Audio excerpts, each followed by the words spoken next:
Welcome to Omi-Studio. Here, you will learn in detail about ONBASE. This course equips professionals with the skills to manage documents and automate workflows using the ONBASE ECM platform. When it comes to predefined values, you have already seen select lists.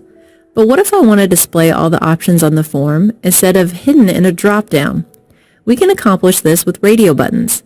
Keep in mind with radio buttons, the end user can only select one option. Let's add an element for reception entertainment.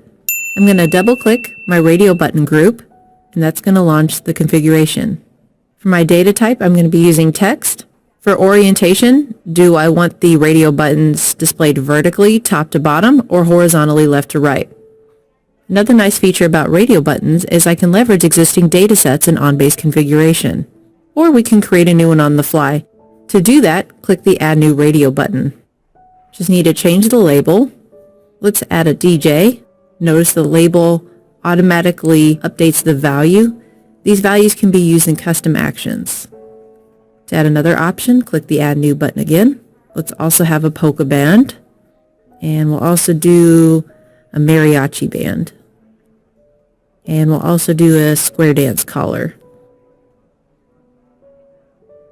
Now, if we wanted, I could set one of these values as a default option to be automatically selected when the form initially loads, or I can leave them blank. I'm going to go ahead and click Finish. And now my radio buttons are on the form. I'm going to update my label and ID. Let's call this Entertainment Type.